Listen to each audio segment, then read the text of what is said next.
Welcome, everybody, to the post-draft edition of Under the Dome. I'm your host, Allen Ulrich, here with Bob, Rose, the not-so-well-rested Bob. I'm sure you tried to catch up on sleep as much as you could on Monday, but that was a heck of a weekend. How are you doing? Rest wasn't taking place. Because for those of you that didn't tune in, you make me sad. But we had nearly 16 hours of live on air coverage between from starting on Thursday night through Saturday afternoon through the end of the draft. And then of course our written works don't stop. I was publishing pieces Thursday, Friday, Saturday, Sunday, Monday, and today. And as I said, with Brendan on air before we signed off, Alan, I profiled 78 different prospects in some way, shape, or form, in my written works. And the Saints did not select a single one of them. In fact, of their 9 draft picks, I'd only done a little bit of film research on 3 of them. And I did no film research on any of the undrafted guys. Typically, and you've followed me for years, so you know this. I don't just profile, first or second round, potential first or second round prospects.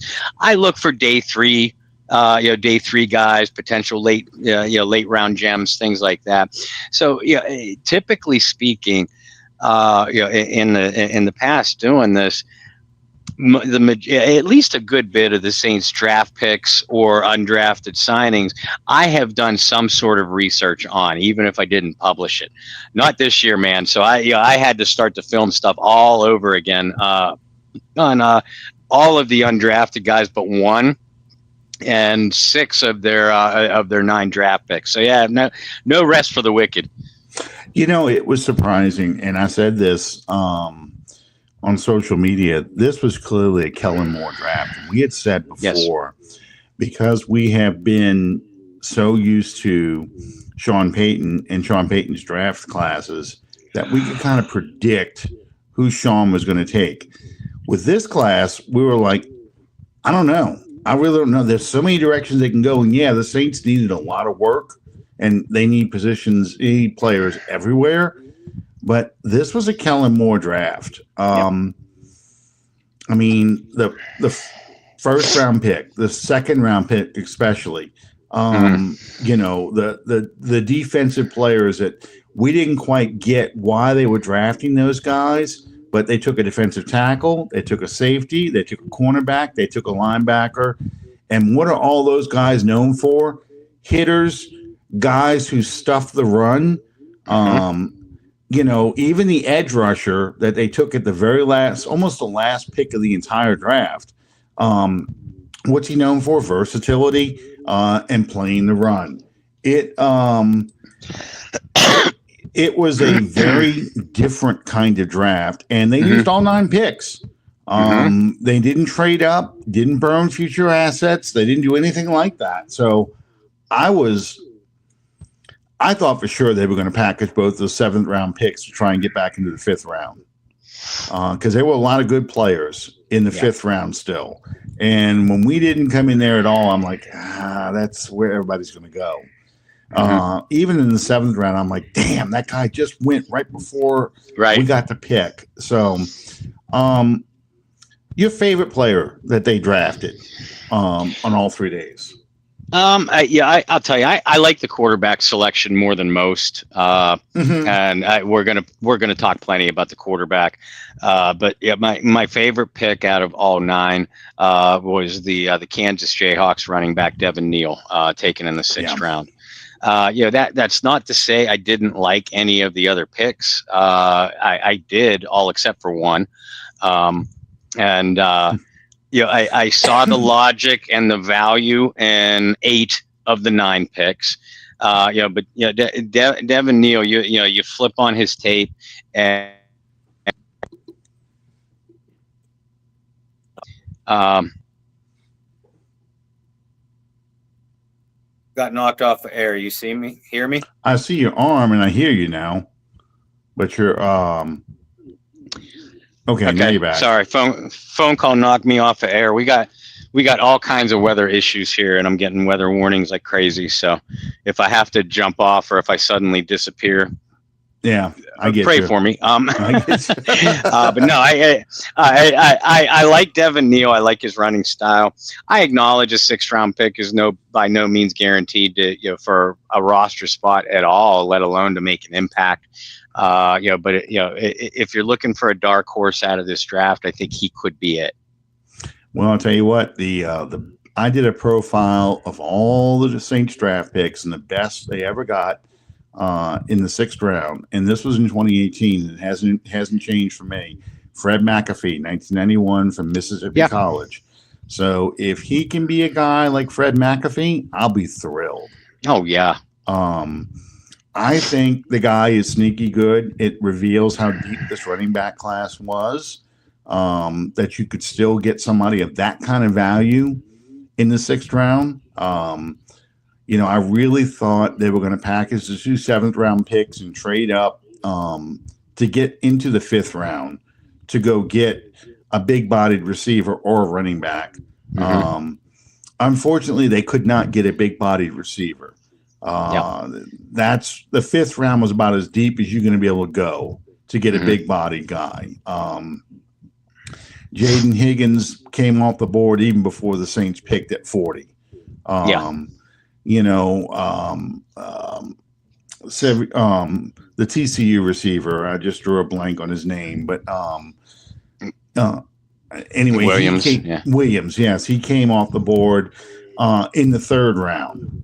So it was really tough, and it shows the difference between how the fans were thinking the draft was going to go and the way the teams were thinking how the draft was going to go, because a lot of those guys that you did profiles on, a lot of those guys I kind of picked for the Saints to get in the 4th round were going in the 2nd and 3rd rounds. And it was really surprising. But it kind of shows the way the league has changed. Well, we're going to talk about this in a minute. A lot of people were surprised that the Saints took a quarterback at 40.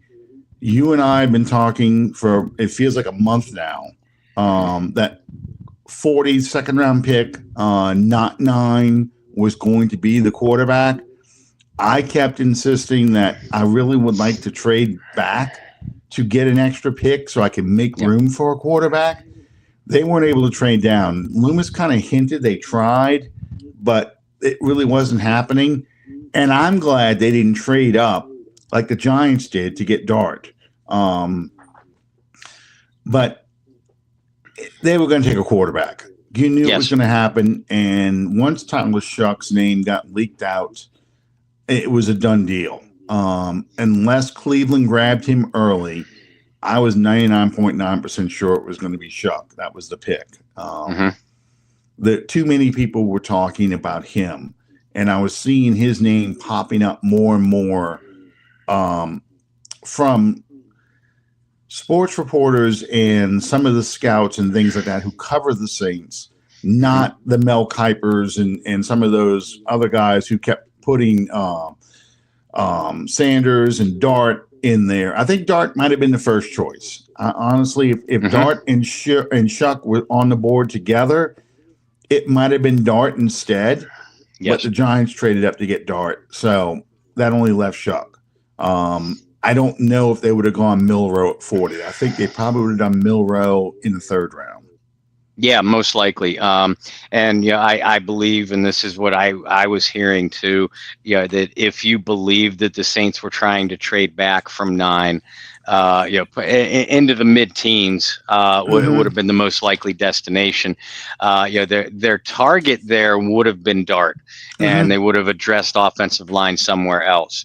But you're right. They did have, it was pretty clear that they had Dart and Shough rated 1, 2 on their board. 2, 3. They had Cam Ward number 1. They weren't going to get Cam Ward. But yeah, like you, Alan, when they didn't select a quarterback at 9 in the first round, unless there was going to be a run on quarterbacks, which obviously did not happen, the pick at 40. Anna was always going to be quarterback, and since the Giants made their move to get Dart, it ended up being Tyler Shough. Yeah, and I was probably most shocked that Sanders didn't go to the Browns at 33 or 36. Same. You got 2 picks at the top of the second. I thought for sure that's where it was going to go. And I think that's where the free fall began for Sanders. And that became the subject of conversation on all the networks that were covering the draft for the next 2 days. Sanders not going in the first round to the Saints at 9 was not surprising because I think they had him rated as the 3rd or 4th quarterback, honestly. Now that the draft is over, all the stories are coming out.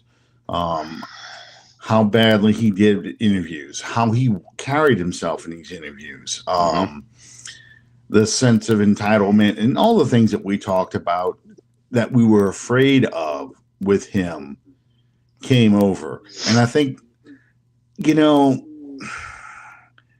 they really went above and beyond in the reaction to him sliding, but the reality is only 4 to 5 teams were even interested in drafting a quarterback. And I've been beating this drum since Friday. The Titans were going to take a quarterback. They took one first overall. The Giants needed a quarterback. They traded up into the first round to go get theirs. They got Jackson Dart. And ESPN began their coverage of the draft by stating that the Giants had done the most research on Shedeur Sanders, and they went and got Dart. Okay, so that should have been the first warning that he was going to slide.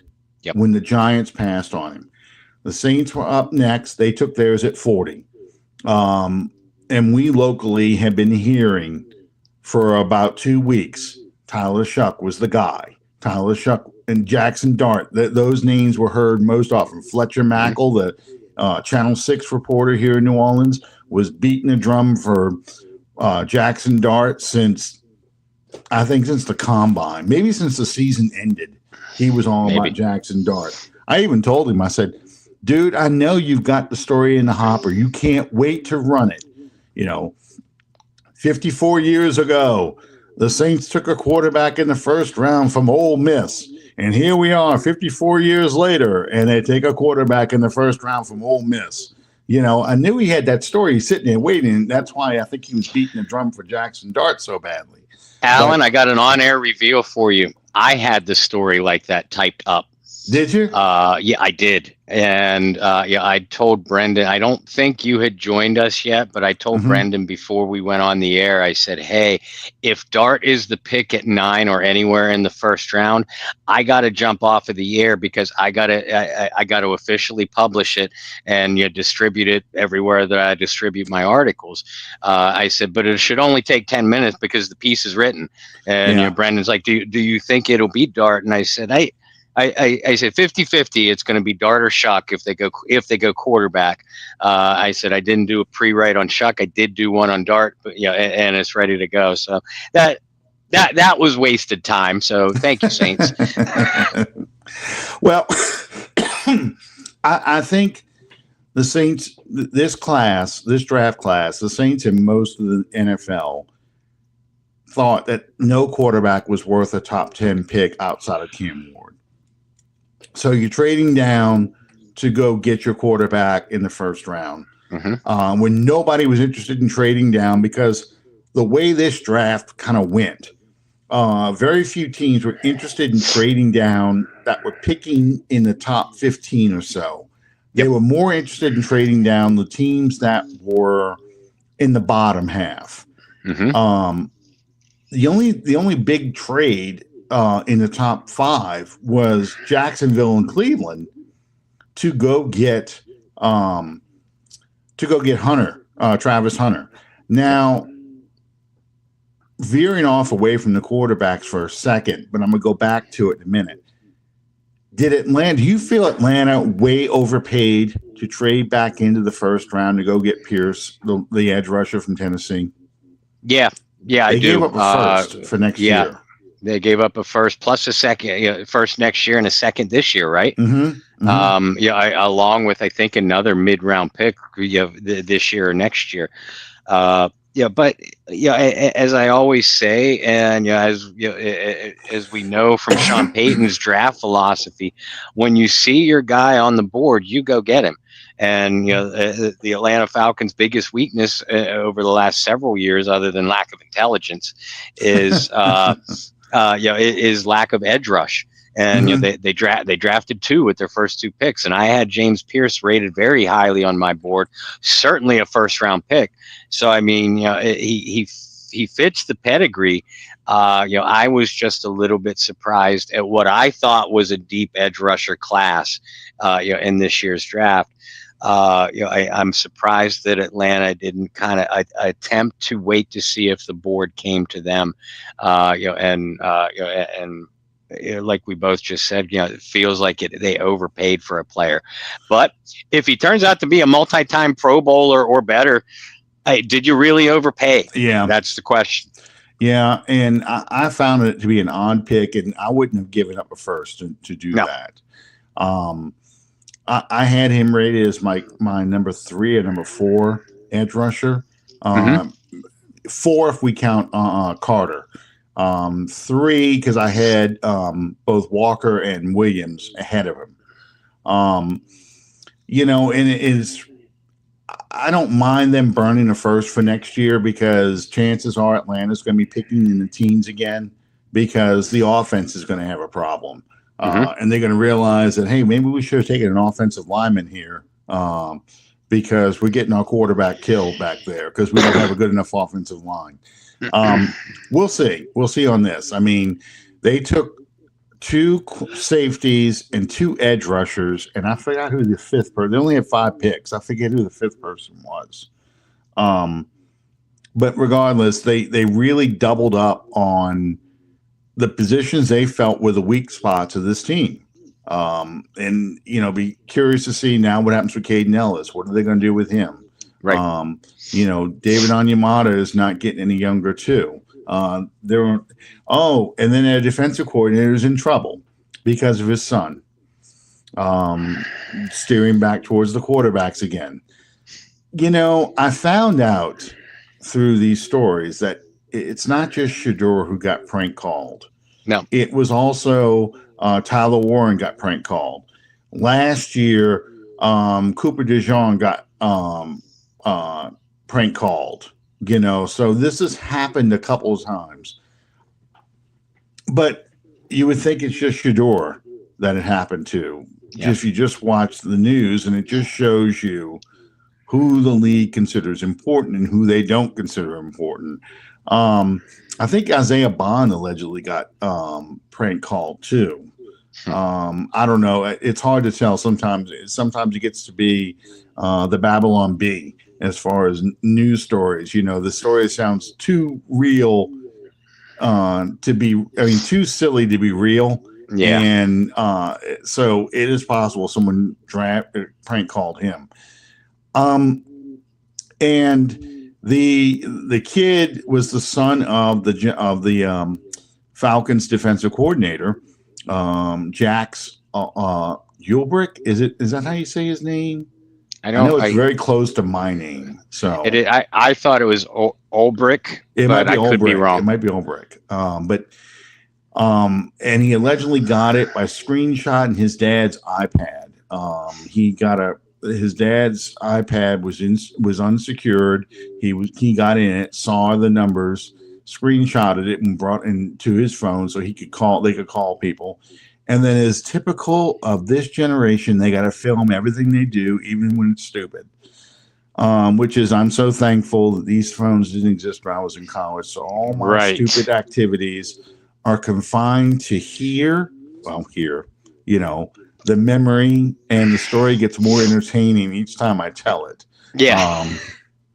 But it's not on video. No one knows that I did these things. You can't prove Same here. Same here. My own foggy memory and the eyewitness, the remaining living eyewitnesses from the events. Yeah. So what kind of punishment do you think the league's going to probably hand down, or if they're going to be just a change in policies about calling these players? Yeah, probably a change in policies. As far as the punishment, the guy, the coach, and the team will probably get fined, and that's it. And I mean, we live in such a short attention span society that it'll be completely forgotten about in a week, maybe less. That's a shame because there are some things that you don't need to dwell on, and I'm not saying you necessarily need to dwell on this, but there need to be harsher consequences. The team where the coach works should get penalized a draft pick. The infraction happened during the draft, you get penalized a draft pick. Along with hefty fines, and the kid itself making the prank phone calls. I mean, that's fraud, that's misrepresentation. Depending on the level of infraction, that kind of offense, could lead to juvenile punishment. I'm not saying it should in this case. This kid should get a written warning on his record for such an infraction. I know if I was his parents, he wouldn't have a cell phone until he's 18. I know that. Well, he's in college, so. Well, sorry, yeah, my bad. Yeah, he's at Ole Miss now. He's a fraternity guy at Ole Miss, which is a typical fraternity kind of prank. But it is, yeah.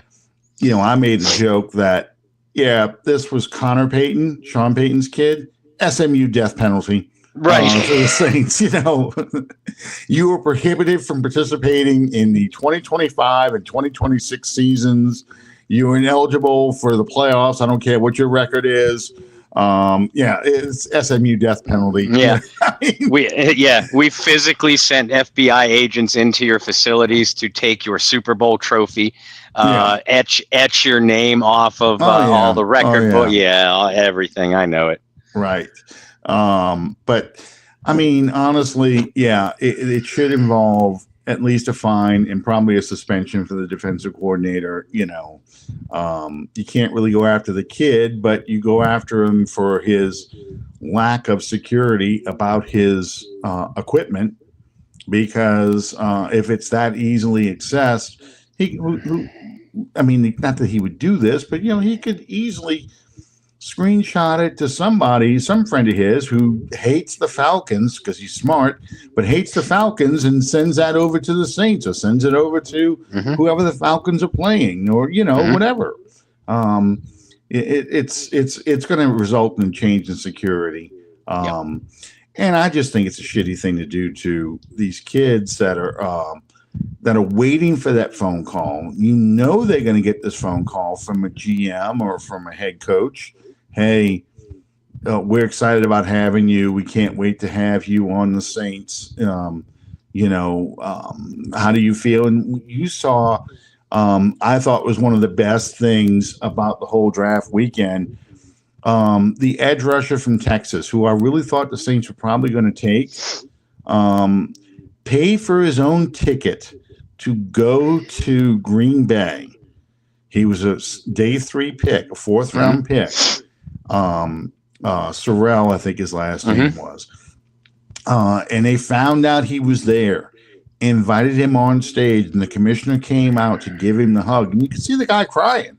I mean, it meant that much to him. So, these players, this is their dream. They can't wait for that moment.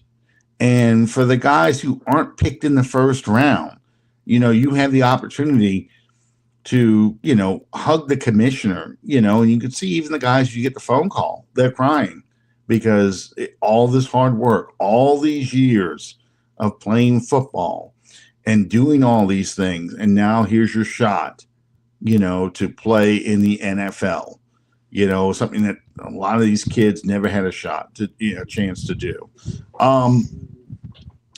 So let's talk about a little bit more about Tyler Shough. Speaking of phone calls, did you really? I loved it. We talked about it when it happened live. Tyler Shough getting the phone call and the dog, jumping up, celebrating just like he and his wife. Why do you think the Saints took Shough over, say, Sanders or Jalen Milroe or anybody else? Why do you think they picked him at 40? Well, I've been saying this for weeks, months, really, ahead of time. Basically, since Kellen Moore was hired, I felt the Saints were going to probably draft a quarterback somewhat early. That was obviously clinched with the Derek Carr shoulder news. But I was telling people, it should be Shedeur, it should be Dart, it should be. No, it should be whoever the coach identifies as the best fit for his system. This is the guy who has the attributes that I want for my offense. I've talked to him, I've scouted him. I've watched his film. He does everything that I want a quarterback to do for this offense. So in a nutshell, that's why they picked Tyler Shough, because Kellen Moore, that's Kellen Moore's guy. Shough, in my opinion, Shough has the best release of any quarterback in this class. Man, does he have a pretty release. Mm-hmm. Compact, tight, quick, doesn't hold on to the ball too long, doesn't have that elongated wind up to allow defensive backs to get a jump on his throws. He has an NFL release. He's a better athlete than what people give him credit for. He's kind of a lumbering running style, but he can make plays with his legs. He's a physically tough kid. He can stand in there, has stood in there taking punishment. And he has he has the experience. A lot of them, in fact, I think all of the New Orleans Saints draft choices, have started for 3 years at least, with the exception of Shough, who was injured, but would have started for that period of time. And and I said it on our show, on your show, on our draft-a-thon after the selection. I'm like, look, this is why I like Shough. I already mentioned the release, and he has a good enough arm to hit all the throws, throws an accurate ball. But I looked at the offense that he ran at Texas Tech, very timing-based, very fast-paced, a fast break passing offense, that works defenses all over the field. Look at the offense he runs at Louisville, designed by Jeff Brom, the former quarterback himself. Same kind of passing offense. Very, very precision-based, very fast-paced, and Shough performed very well in both those systems. That's the system that we believe that Kellen Moore is going to run in New Orleans. So he has the intellect to handle to handle the system. He's operated both from the shotgun and from under center pretty consistently. So we're not going to have to write or hear about, well, he's never taken many snaps under center, because a lot of college quarterbacks don't now. That's not a worry. The injuries, I get the injuries, folks. I do. They're a concern to me too. Is he injury prone or just had a string of bad luck? I'm not worried about the age. I don't want to hear, he's 26, he's an old man. If you can, and I believe I said this on day 3 too of our Bayou Blitz draft-a-thon. If you can get 10 years out of him, that puts him into 36 years old, right? We're seeing a lot of top tier quarterbacks play well into their late 30s and even early 40s now. I'm not ready to say that that's not the exception, but if you can get at least until he's 35, 36, that's 9-10 years of franchise quarterback play if it occurs. And Alan, you know the answer to this. How many times in Saints history has the team gotten 10 years of franchise quarterback play out of a franchise quarterback? One. Drew Brees. You're going to argue, some will argue Archie Manning. I laugh at that, but I'll give you that argument, even if you are correct. Then 2 in 58 years. If you get 9-10 years out of a franchise quarterback, second round, old, young, I don't care, then you're doing a pretty darn good job. Yeah, Archie played for 11 years, but he was out injured all of 1976. They beat him up so badly and ruined his arm that he changed his throwing style. He started throwing more sidearm because they so messed up his shoulder. And, of course, the surgery techniques back then were barbaric compared to today. Right. Yeah, so it's not surprising. But, yeah. It is 2 guys, and they just gave a contract. The Raiders just gave a contract to 35-year-old Geno Smith. So they're anticipating Geno Smith to play at least 3 years.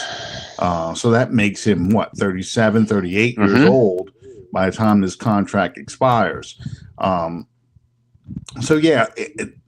Guys take better care of themselves now. It's no longer Ken Stabler, reading the playbook by the light of a jukebox, smoking a cigarette, and drinking a fifth of Jack, at 27. So when he looks 37, he looks like he's actually 67. You don't have that anymore. You have more athletes who eat better, go through treatment. They lower the percentage of body fat, year-round conditioning. All that stuff is going on. One of the things I've always beat the drum over is the lack of a developmental league for college quarterbacks. We looked at Sam Darnold last year. Sam Darnold, and is he year 7 now? I think maybe year 6 was this past season, and he finally looked like a starting NFL quarterback. Prior to that, he looked like a bust. Geno Smith, who we just talked about a second ago, he was a draft pick, a second-round pick for the Jets. It really took him going to Seattle to bring his career back from being a backup to a legitimate starter in the league. To me, I look at Shough's age and I say, okay, you just went through the developmental stage of a quarterback like a Kurt Warner did in NFL Europe. You basically played 7 years of college football. You got 3 years of additional development. So the Saints picked him in large part because he is ready to start week 1. Of all the quarterbacks that were out there, not named Cam Ward, that's the guy that the Saints picked as saying, we feel most comfortable putting him in this offense in week 1. You mentioned the 2 offenses he did at Louisville and at Texas Tech. Texas Tech runs air raid. Louisville runs more of a pro-style offense. So, like you said about Kellen Moore, he probably has a synthesis of those 2 systems in the Saints for the Saints offense. So you're going to feel comfortable putting a guy in there who is older, a little more mature, ready to step in and used to running this system and has seen lots of defenses, granted it's college, but has seen a lot of defensive schemes. So that's all the things that are checking the box for Kellen Moore. Kellen Moore, evidently, his profile for an ideal quarterback is a guy who is 6'4" taller, is broad-chested, big arm, and can do multiple things from the system. That's not a knock on Shedeur at all. It's just that this is a guy who fits what he wants to do better. And I think that gets lost in a lot of the discussions because fans tend to look at players as interchangeable parts. We had this argument last year about Nolan Smith, or 2 years ago, Nolan Smith, I think, versus Isaiah Foskey. Now, Foskey hasn't turned out well, but we kept, obviously, but we kept telling people, look, Nolan Smith fits more of a 3-4 scheme as a stand-up edge rusher. That's not the defense that Dennis Allen runs. Look at the guys they've drafted this year. I kept saying it was definitely a Kellen Moore draft, but it was also Brandon Staley's kind of draft. These are Brandon Staley kind of players. Very much so. More so than what we're used to seeing for Dennis Allen. Dennis Allen's not going to draft that cornerback from Louisville. In fact, and this was the other thing I had an argument with people like, oh, Mickey's controlling this draft. Really? Where's all the trades? Because that's a Mickey thing, right? Where's all the Ohio State players? That's a Mickey thing. We had 2 players from Texas, 2 from Louisville, 1 from Virginia, 1 from Syracuse, and Oklahoma. You know, my son started making the joke that they either came from a team that has red in their colors or orange in their colors. Otherwise, they're not interested in them, you know? I didn't think about that, but yeah, maybe. Yeah, and I was like, these are all Midwest Conference and Big East Conference teams.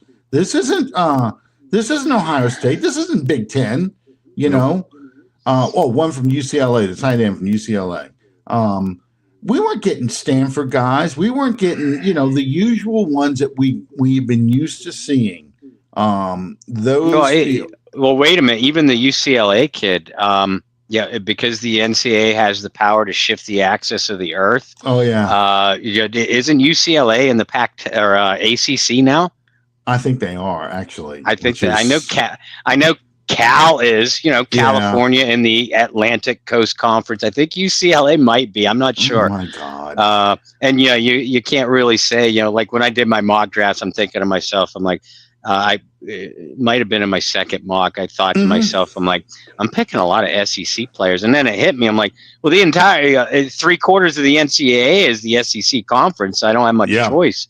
I know. And, you know, I think Brockton, Banks, those guys were the result of Bo Davis, you know, Texas defensive line coach. You got the secondary coach, I believe, is from Texas too.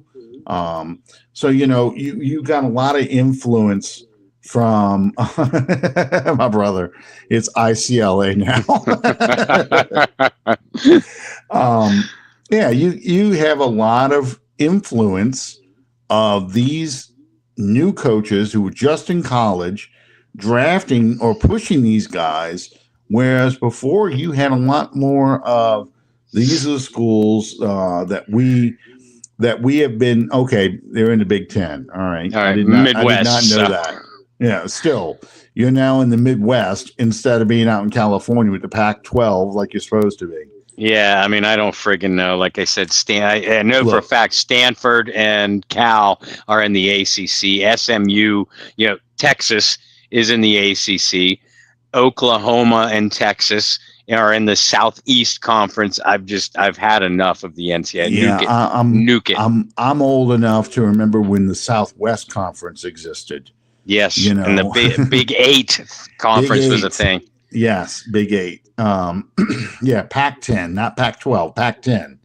You know, and the Rose Bowl was always the Pac-10 versus the Big 8 or Big 10. You know, so it was always Michigan against or Ohio State against UCLA or Stanford or one of that was the Rose Bowl. So yeah, I don't even bother anymore. I don't. But no. Listen, back to what you were saying. You've been telling people this for weeks, about basically since the coaching staff was finalized, especially on the defensive side, where it's Brandon Staley, and then really a bunch of the college assistant coaches that they pulled directly from the collegiate ranks. Yep. And that the big difference, Sean Payton and a very experienced staff, they had their trusted coaches and they had their trusted scouts. That's why not just Ohio, the Ohio State thing was a big talking point every single year, but it was the Big Ten in general. Michigan, Wisconsin were favorite places for him to aim for. Only certain schools would he even look at out of the SEC. Because that's where you do establish a comfort zone and a level of trust. When you've been in the NFL ranks for so long, you have to have that level of trust with a certain grouping of college coaches, and you tend to keep going back to maybe not their program, but you're talking to them. I'm an NFL coach, and I'm calling you, Alan. You're an offensive coordinator at Ohio State. You might not have any guys that I am going to draft this year, but I know who you've played against. Yeah. I know who you've recruited, and so I'm still going to go to you first. They didn't necessarily. I'm not saying they didn't, but they didn't necessarily have to rely on that this year. Right, and that was a big thing. So it was that's why this draft was so odd for me. And there were no real superstars in this draft. This draft was mainly, as they put it, it was mostly a starter's draft. It wasn't a star draft. And people are like, what does that mean? Well, to me, what it means is you're going to find guys who are going to start for your team and start for a while, but are going to be relatively obscure. And I mean obscure they'll probably get Pro Bowls and things like that, but they're not going to be the big name players like a Lamar Jackson or Josh Allen or Patrick Mahomes. It's going to be more guys that are just people that, a Ryan Ramczyk, for example, just guys who stick in the league for a long time and do very well. So if I were to pick my favorite player in this draft, well, it's probably going to be the guy I've been beating the drum for a while, Danny Stutzman, because I think he fits that mold. He is a run-thumping linebacker, like that man right there on the screen, Vaughn Johnson.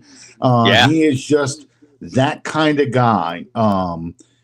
I am so excited. I was so happy to see him get picked because there was a theme to this draft from the Brandon Staley picks. Our run defense sucks. Yeah, our run defense sucks. We're going to upgrade at all three levels. We upgraded at safety. We upgraded at linebacker. We upgraded at defensive tackle. Now, whether these guys pan out, that remains to be seen. Right. But they went all three levels, and they were all run stuffers.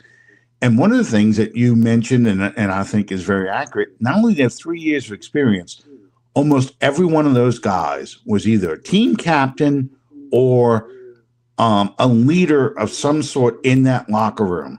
So this draft, its purpose was to rebuild the leadership culture, because what's the one thing that we all kept hammering, especially last year?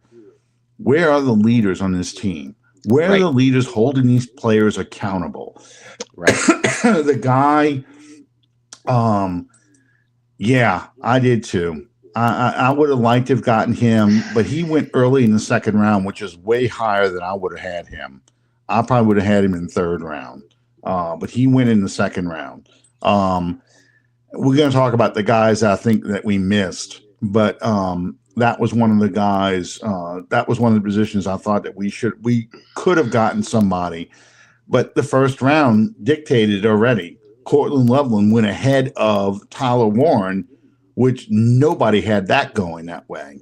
So there was a run on the top part of the tight ends early, and it kind of, when the Saints went quarterback and didn't have another pick until pick 71 after 40, it was going to be hard. It was going to be hard to get that guy. But anyway, this was about rebuilding the locker room culture, and this was a team or a draft that is more forward thinking than win now. These guys are supposed to make up the backbone of the teams that you want from 2026 on. And that was one thing I really liked about this draft, was the character and the quality of players. I may have not liked the specific players, all of them, but I did like the characters that they brought in. Who was your least favorite? Because you said you had 9 there were 9 picks. You loved 8 of them. Who was the one player you didn't like? I know the answer to this already because we talked about it on the show on Friday. But go ahead and tell me the name of the guy you didn't like. Jonas Sanker, hated it.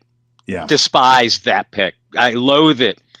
The Falcons got your guy 3 picks later. Well, yeah, partly. And I mentioned this on Jordy Hultberg today. This is a spearhead statement directed at not only our viewers, the 6 people that read my articles according to Athlon Sports, but I directed it. People like you, me, Brendan too, Alan. We look at the draft. And I tried not to do it, this year and in recent years, but it's still human nature. We look at the draft, and too many of us get focused on specific prospects. Quarterback is a great example. The Saints need a quarterback, but not that guy. Yeah. It just I did a better job of it this year. I looked at the Saints draft, and I was like, okay, I can see the logic in this pick. I can see the reasoning behind that pick. But when it got to Jonas Sanker, I can't see the reasoning behind it. He's a great run defender. Or I'll backtrack. He's a very good run defender. So you can kind of see the value in that way. But to bring in a safety with very little coverage range and even less coverage versatility, I don't get it. You have yourself another Jonathan Abram or an older Malcolm Jenkins or a Roman Harper on your hands, where you're very limited what you're going to be able to do with Sanker. And we all agree that in the first 2 days, you need to be looking at, especially a team like the Saints with so many holes, you need to be looking for a guy who, if he's not going to start immediately, he's going to make a major contribution. I don't see that coming from Sanker. On special teams, I think he's going to be a big special teamer. And maybe he overtakes a JT Gray in that role. So you get a little bit younger, you get a little bit cheaper. And I will give Sanker this, at least I believe he's a slightly better safety than what JT Gray is. But what kind of impact is Sanker going to make defensively?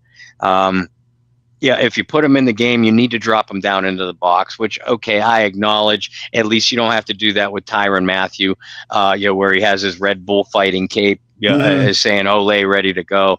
But Sanker back in deep support, for a cornerback unit that you really didn't add a whole lot to, unless you hit on that day 3 corner.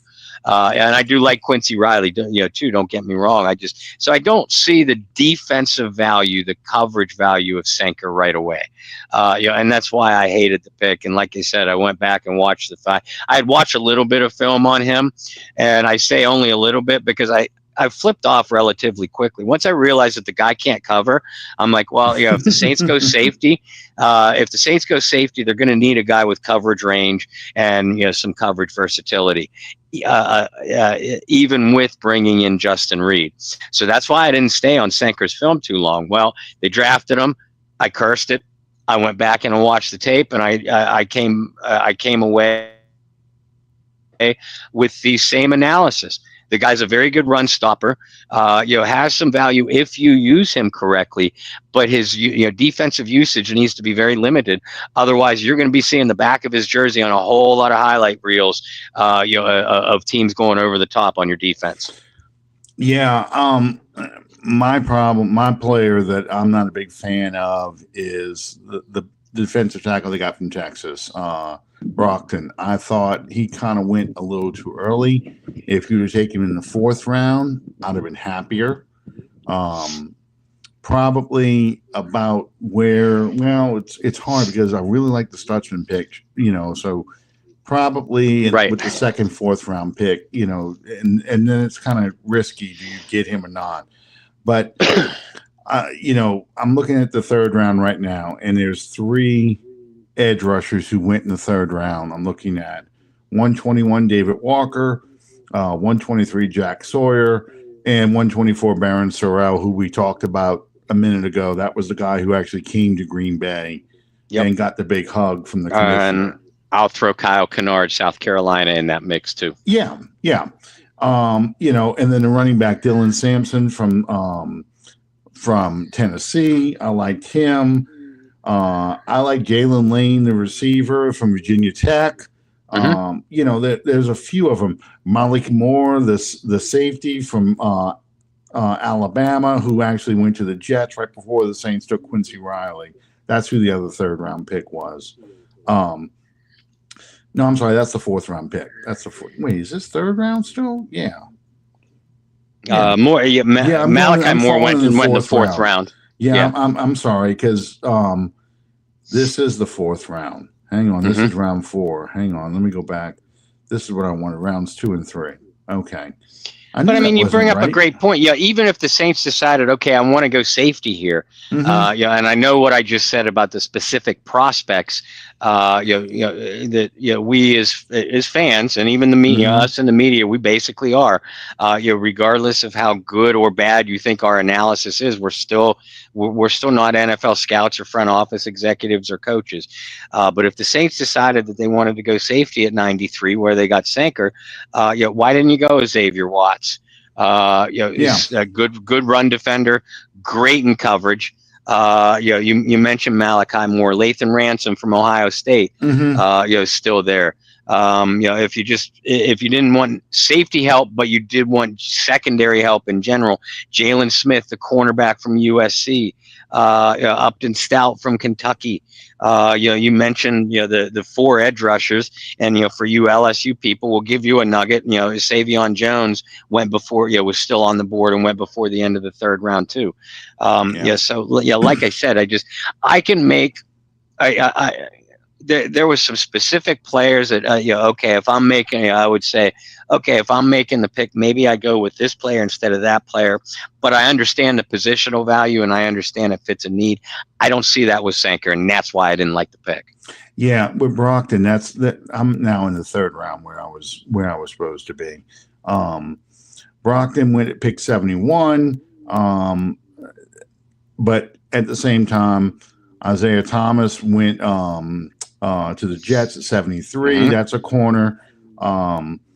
Revel, the cornerback I liked. Now, granted, he's probably not going to be ready to play until mid-season because of his knee injury. It's the ACL he tore. But I was really mad that we didn't get him at 71. I thought maybe they were gambling that he was still going to be on the board, but that's a tough gamble. I know why Princely U didn't go early because his run defense is bad. But he's a pass rusher, and Carolina took him. Same with Jordan Birch, the edge from Oregon. Yeah. And, Dylan Fairchild, the guard, went to the Bengals. I thought if we were going to double up on a position, it might be offensive line. Right. So there were a few players in there who I liked, and I was really upset that they went early. And I just felt like a defensive tackle, if I was going to make a sacrifice on a position, defensive tackle was what I was going to sacrifice instead of big wide receiver. Savion Williams went to the Green Bay Packers at pick 87. So, he went a little earlier than I thought, but he still went in the third round, Well, and I think another thing that this draft tells us, is that the Saints, and we suspected this when they re-signed Chase Young and let Paulson Adebo walk out the door. But we sort of suspected that the Saints might feel comfortable with their edge rusher spot, even though we didn't. Well, they didn't even sniff an edge rusher until Diggs, late in the 7th round. And then, maybe Diggs is a player. Only time will tell. I like his tape, but statistically speaking, you're not counting on getting an impact player in the 7th round of the NFL draft.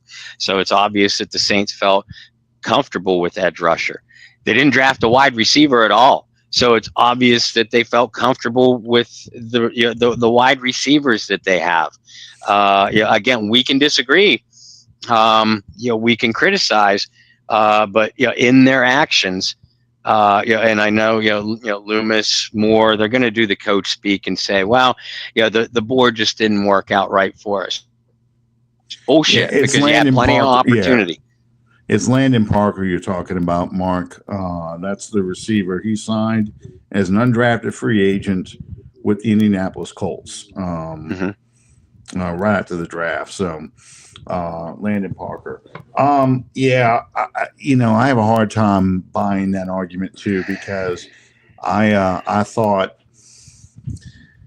they have multiple opportunities to draft a receiver, but they decided to go in other directions. Now, in the 6th round, I'm fine with taking the running back. We both like him a lot. But in the 7th round, you could have packaged those picks maybe to jump into the 5th. To go get a receiver if you really felt like you needed one, but they chose instead to draft 2 really raw developmental products in a tight end from UCLA, whose name I'm not even going to attempt to pronounce. Who I had to dig for him to go find out who the heck he was. He's the only player that we drafted that is not in any of my books, and it's really hard to find any kind of information on. Well, your pocket Mike Detillier, as you and John Butler like to call me. I did my draft profile. He's one of the ones I had to go back and watch film on because I had nothing on him. But I did a draft profile on him yesterday. So check that out, folks. I'm kind of working in reverse. The draft profiles that I've published so far are Stutzman, who I'd already had the film work done on it. That was easy. Quincy Riley, who I'd had a little bit of work done. Same with Devin Neal, published those ones, and Mataveo. I'm gonna go with that pronunciation for now. Tomorrow I'll probably do Diggs, reluctantly do Sanker, and then I'll do the picks Broughton, Shough, and Banks. Maybe not over the weekend because I got some stuff going on, but if not, then early next week. And then like I said, I gotta watch film on all of these undrafted guys. The only one I know anything about is Moochie Dixon, the wide receiver from SMU. Well, and that's where I was going to go next. So here we go into the undrafted free agent pool, and they signed only 2 receivers. Now, one of the things I read was the Saints are very close to the limit of players on the roster, so there wasn't a whole lot of undrafted free agents they could even sign. No, they had to cut 2 today, as a matter of fact, to stay at 90. Yeah, they cut the 4th-string quarterback Ben DiNucci, which I'm not surprised. I mean, the guy was signed last year as an emergency for the injury for Derek Carr. And we'll talk about Derek Carr's injury in just a second. But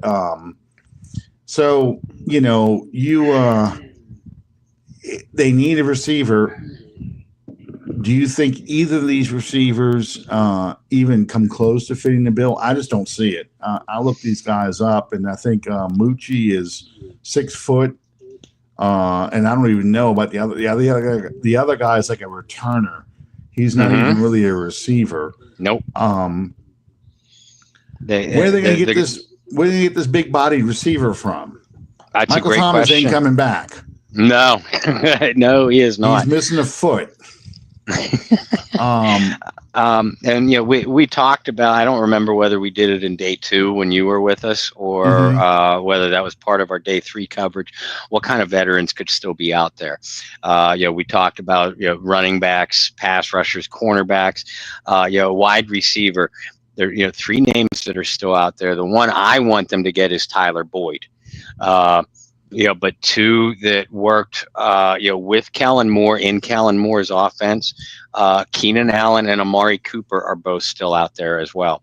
I know Elijah Moore is out there, but the Browns put an unrestricted free agent tender on him, which would mess up the Saints' compensatory picks for next year, if they signed him. A, and B, Elijah Moore, he's coming along. He's a nice receiver, but they already have 3 Elijah Moores. Yeah. If you're looking for, and I know, Keenan Allen, he's not a big guy and he's about 157 years old, but he's a possession receiver that can work the intermediate routes.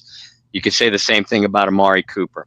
Tyler Boyd, he doesn't have the physicality of Michael Thomas, but he is about 6'2" or so, physical enough to be effective over the middle of the field. So those are the 3 biggest names, that would be possession or intermediate type of receivers that are still available. Yeah, and one of the things that's kept in mind for anybody, because we also talked about the corners during the draft fest. Saints have to wait another week before they can sign anybody. Otherwise, it'll mess up the compensatory picks. So expect next weekend, not this weekend coming up, but next weekend, probably Wednesday, Thursday, Friday will be the closed practice mini camp, rookie mini camp. They got some tryout guys out there. There are some, all the rookies, the undrafted free agents, all out there. So after that, that's when you'll see some movement in the free agent market. I expect them to bring in Keenan Allen just because he's worked with, Kellen Moore over in Los Angeles, almost in San Diego, Los Angeles. There's some experience, some familiarity there. I know Amari Cooper has, but Amari Cooper, you're talking about Keenan Allen being 100 and something years old. We just saw Santa Claus in the background there. I think Kellen Moore, I think Amari Cooper was there with Santa Claus and Keith Richards as a baby. That's about how old he is out there. So I don't have a whole lot of hope for a guy like Amari Cooper. I think he is you already have an Amari Cooper in, what's the name of that receiver who didn't do anything last year, came from Dallas. Cedric Wilson. Yeah, Cedric I forgot Wilson. About him for a reason. He didn't do anything with Cedric Wilson, and they actually brought him back. So, receiver is going to be a problem again this year. Unless they find somebody they either trade for or pick up out of the scrap heap when they start cutting everybody and you're signing somebody off of somebody's practice squad, I just don't see anything coming for receiver. And like I said, I like Tyler Boyd, but you know what? And we talked about this with Jalen Ford at linebacker, how the team really likes him, but fans have seen little, really next to nothing of him. You could say the same thing about Bub Means. Now, Bub's not a big guy, but he made his living over the middle and making contested catches at Pitt. And Bub Means looked like he was just coming along. When he went down at the same time, when the team lost Shaheed and Olave in back-to-back weeks. Bub Beans went down at the same time, and he was also knocked out for the year. So you lost all 3 wideouts for the rest, for the remainder. I think the remaining 9 games or something ridiculous like that. And Bub was just coming along. Again, he's not that Michael Thomas type, but if you're looking for a guy that's going to carve out a role as an intermediate receiver, a chain mover, a contested catch guy, that's what he made his living doing at Pitt. So maybe the Saints coaches like him more than what the fans are aware of from looking at the roster from outside in. Yeah, because I think a lot of people look at Bud Means the same way they looked at Brandon Coleman, that kind of guy. And A.T. Perry is still out there I think on the Broncos practice squad. He didn't see a single reception out there. I know a lot of people bring him up. I just don't know where that receiver is going to come from. And that's probably, if I were to be critical of this draft, I think 3 positions that got missed, and it's because they didn't have enough picks, but the 3 positions that got missed were edge rusher, receiver, tight end, and they all need positions. But again, you need everything. So it's hard for me to sit there and say, well, we should have just let the defensive tackle go and gone ahead and got the receiver. I would have liked to have done that, but at the same time, then we'd be going, well, who's going to stop the run in the middle? Right. Godshaw, is that you're putting all your hopes on him? It's hard because there's so many holes in this team. It's hard to narrow it down to somebody. Are there any of the undrafted guys that you like that think could be something? I don't know. Like I said, I know so little about them. Usually, and again, this is why we could. Sean Payton became. I don't want to say predictable. But he had a certain style, especially maybe not in the draft. I'm convinced, I will be convinced to the day I die, that Sean Payton read these articles, saw some of these shows, and intentionally went the opposite direction, with his draft picks. But with his undrafted guys, he had a very specific prototype that he stayed pretty close to within. And, when I did my draft profiles year after year, I did them based off of, okay, Sean likes to target this type of player at wide receiver, and that type of player at running back, and this type of player on the offensive line and on defense, and so on and so forth. I would try to do that. And typically speaking, I would, when they, sign 12, 15 players after the draft, at least 8 or 9 of them I'd have some kind of film work already done on, and down on paper, if not a piece published. Not a single guy this year, Alan. I've done some film work on Moochie Dixon, the wide receiver from SMU. I like his game. I'm hearing good things about Marcus Yarns, the running back from Delaware. Same thing about Tareem Powell, the linebacker from Rutgers, but I haven't had a chance to see any of them, on tape yet, like at all. Speaking of Sean, going back to 2006 when he joined the Saints, we didn't get Scott Shanley until the 3rd preseason game of that year. And Scott Shanley ended up being a starting linebacker for what, 10 years, 9 years, something like that. Yeah. So I would not be surprised to see Kellen Moore pay close attention who gets cut from the Eagles, pay close attention to what's going on in Los Angeles with the Chargers, because Jim Harbaugh had a Jim Harbaugh draft. Very much so. He is rebuilding that team into Michigan/San Francisco when he was there. So there's going to be a change in the guard there too.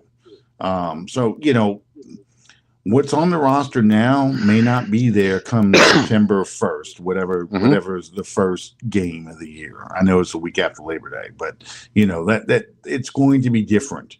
So I'm not panicking yet, but I see holes in this roster that need to be addressed and have not been addressed yet. The other position was cornerback.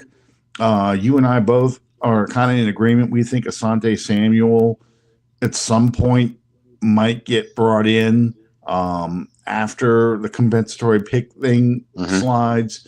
But it's hard. It's hard to make a read on what kind of players does Staley and Moore want to bring in, because Dennis Allen, we knew, big physical press man coverage cornerbacks.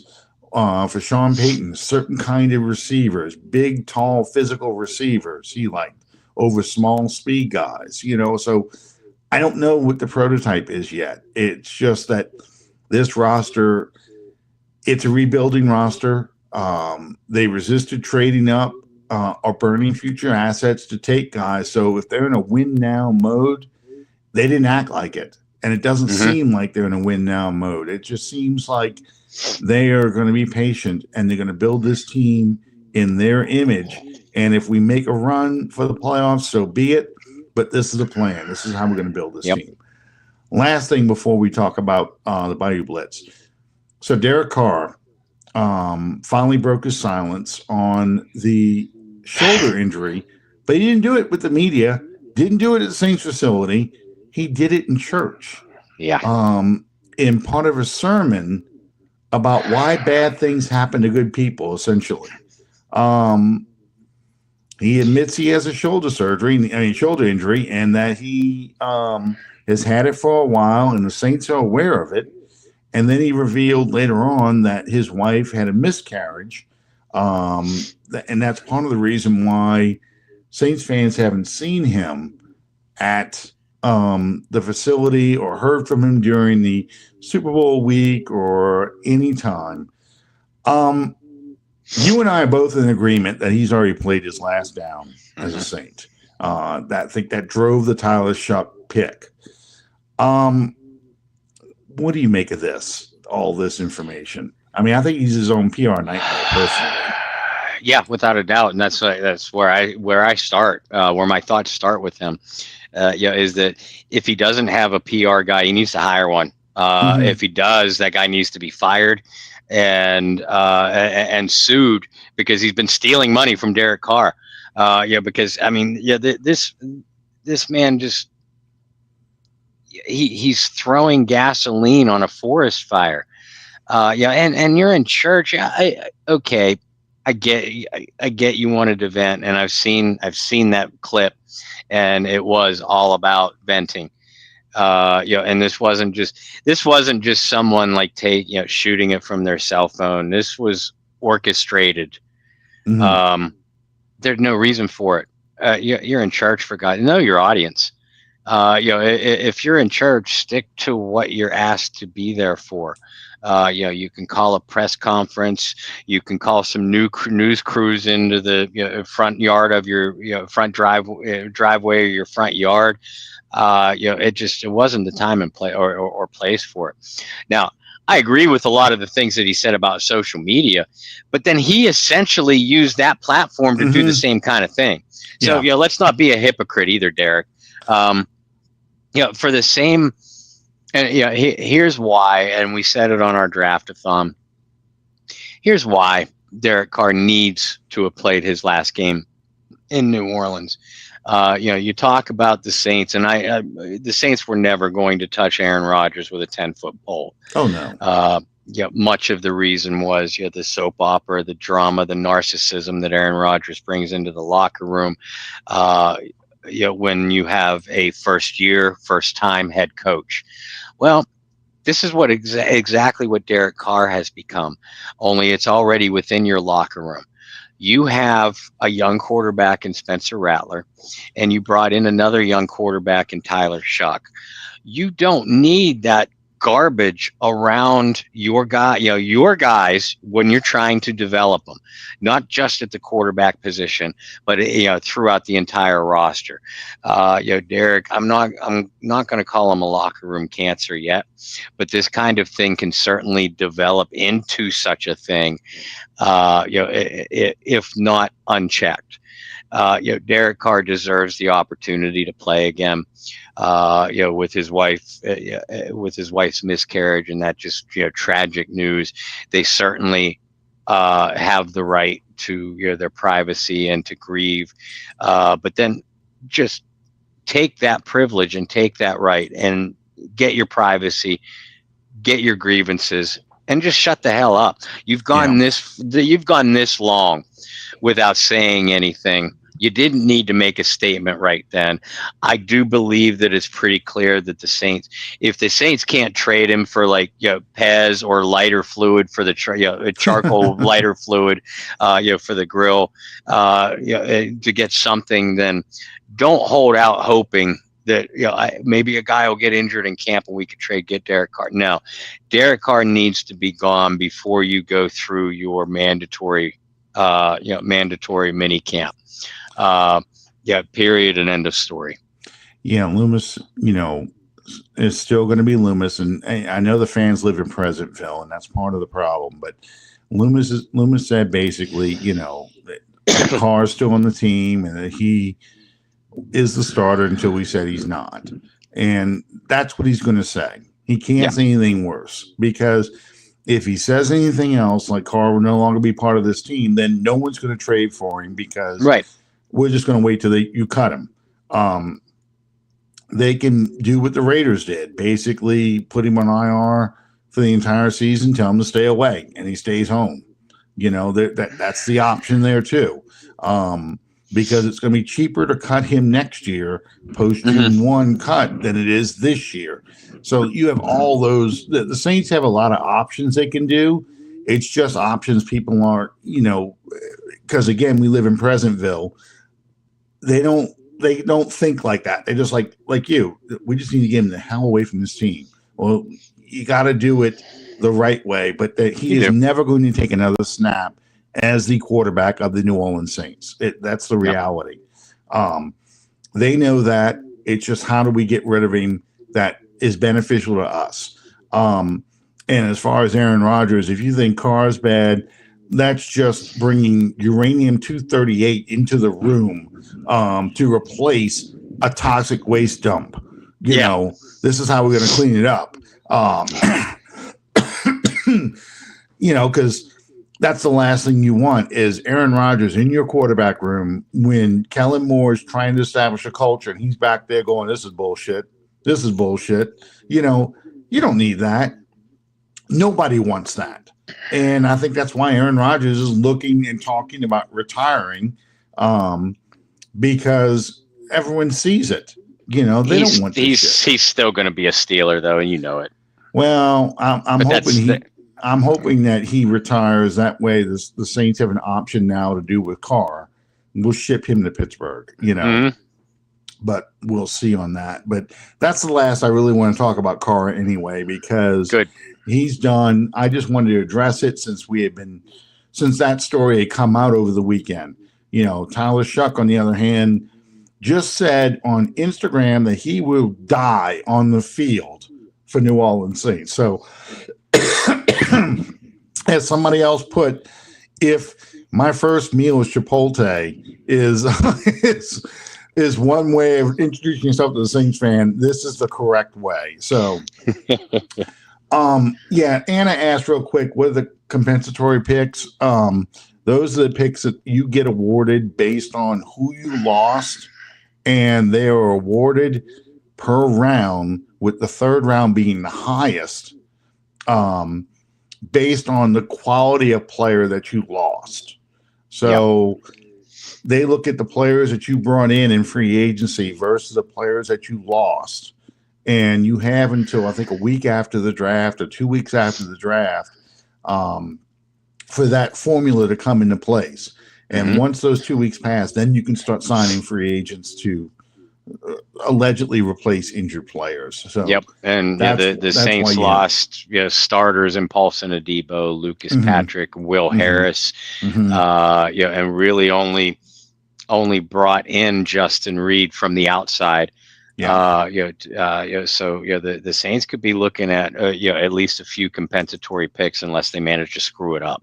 Yeah, and that's why they had an extra seventh round pick this past year, this past draft, because that was a compensatory pick.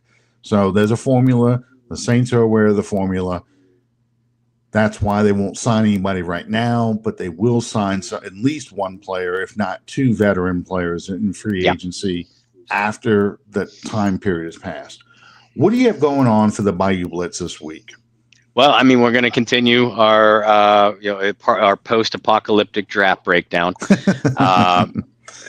and hopefully by then I would have watched, would be able to speak somewhat in an educated manner on a couple of these undrafted guys, as I hope to do, next week with you two. Looking to get Courtney Roby on. Courtney was going to draft us, join us during the draft-a-thon, but he was having some housework done, and he said, "I'll be honest with you, I'm not going to be able to even tune in, to the draft, so I'd rather come on after, and do the post-draft analysis." And I'm like, perfect. So I have to verify with him. But when I last spoke to him, which was last Thursday afternoon, Courtney said that he was good to join us. So we're hopefully going to have Courtney Roby joining Brendan Boylan and myself tomorrow night on the Bayou Blitz at 8 p.m. Central Time. Awesome. That's great. That's great. And Courtney was on the cruise, the Love Boat with you guys, wasn't he? Yeah. Yes, he was. Courtney, his lovely wife, Crystal, and, two terrific daughters, a couple years older than Will. The youngest of the two was 10, but both volleyball players. So I obviously had a lot in common.